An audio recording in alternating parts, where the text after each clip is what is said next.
ล็ดลับหน้าเด็กมีอยู่ง่ายๆเองนะทุกคนถ้าไผทีอยากจะหน้าเด็กเนาะ1ก็คือกินน้ำเด้อกินน้ำระหว่างวันนี่อย่างหน่อยให้ได้อยู่3เนาะ3 ลิตรหรือว่า2 ขวดใหญ่นี่ให้ได้อยู่2 ขวดเนาะ2ก็คือนอนเนาะนอนให้พอระหว่างวันน่ะอย่างหน่อยก็คือ8 ชั่วโมงเนาะหรือ7 ชั่วโมงถ้าหากว่าบ่ได้เนาะ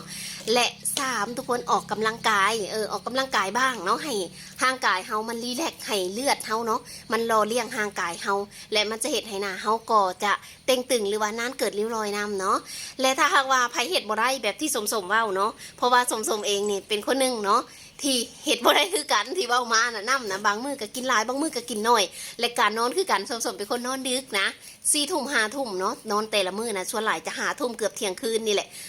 เนาะและเฮาเฮ็ดบ่ได้เลยออกกำลังกายก็เฮ็ดเวียกเฮ็ดงานนี่แหละเพราะว่าสมก็เฮ็ดสวนอยู่เนาะเฮ็ดเวียกระหว่างวันนี่ก็พอได้เผาผลาญไขมันอีหยังไปอยู่เนาะแต่ถ้าหากว่าอยากหน้าเด็กแบบง่ายๆนะทุกคนสมบอกเลยเนาะเพราะว่าสมเนี่ยเพื่อนทักอ่ะสมดีใจหลายเขาทักว่าสมเนี่ยหน้าเด็กเนาะหน้าประมาณ24เนาะ23 24ทั้งที่จริงอ่ะสมเองเนี่ยตอนนี้สิเขา31แล้วนะทุกคนและคลิปนี้เนาะสมใส่กล้องสดเลยเด้อนี่เด้อบ่แม่นบ่ได้ใส่ฟิลเตอร์อีหยังเลยให้เห็นสดๆเลยนะเนาะอันนี้คือหน้าบ่ได้ใส่ฟิลเตอร์เด้อเนาะและนี่เคล็ดลับที่สำคัญที่สมเนาะใส่ก็คือใส่สบู่นี่สมใส่มาที่เขาปีที่3แล้วใส่แล้วเนี่ยเขาจะพัดเซลล์ผิวเก่าสร้างเซลล์ผิวใหม่เมื่อก่อนหน้าสมเนี่ยแก่กว่านี้เด้อทุกคนเมื่อก่อนนะเนาะมันบ่เกี่ยวนะที่จริงแล้วสมก็เพิ่งจะมาฮู้เคล็ดลับเลยนะว่าการที่เฮาหน้าเด็กเนาะมันบ่แม่นว่าอายุหลายหรืออายุน้อยเพราะว่าเบิ่งเอารูปเก่าเอามาเปรียบเทียบกับรูปปัจจุบันแล้วนะในตัว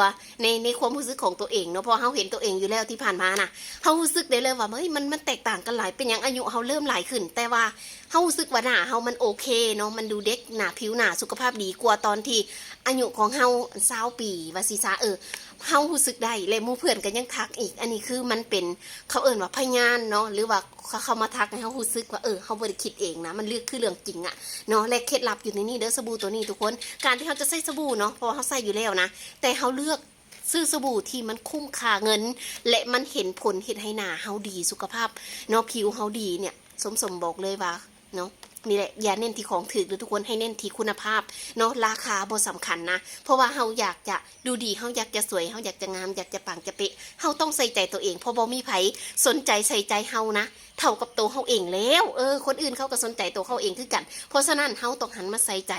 เนาะในเรื่องของผิวพรรณรูปร่างหน้าตาของเฮาดีกว่าเด้อสมอยากบอกว่าเนาะเพราะว่าผู้หญิงเฮาเนี่ยเฮาจะเกิดมีความมั่นใจเพราะเฮาเกิดมีความมั่นใจแล้วบอกว่าเฮาเฮ็ดหยังเฮาจะมีความสุขในความสุขนั้นมันจะส่งต่อมอบออกไปให้กับผู้อื่นเนาะที่ว่าข้าเจ้าเห็นแล้วเนี่ยข้าเจ้าอยากจะเฮ้ยเป็นหรือว่าเฮาเป็นแรงบันดาลใจให้กับเขาอยากจะดูดีแบบเฮาจังซั่นจังซี่เนาะสมบอกเลยเด้อลองเอาไปใส่เบิ่งนะทุกคนเนาะและถ้าหากว่าเนาะผู้ใดเฮ็ดได้สมก็ยินดีนํเด้อกินน้ำเนาะมื้อละ2 ขวดนี่เนาะขั้นต่ำนะถ้าว่ากินได้หลายก็ขั้นแห้งดีนะแล้วก็พักผ่อนได้เพียงพอช่วงนี้เป็นช่วงที่อากาศแปรปรวนให้ทุกคนใส่ใจดูแลสุขภาพตัวเองนํเด้อสำหรับคลิปนี้สมจบลงประมาณนี้สบายดีทุกคน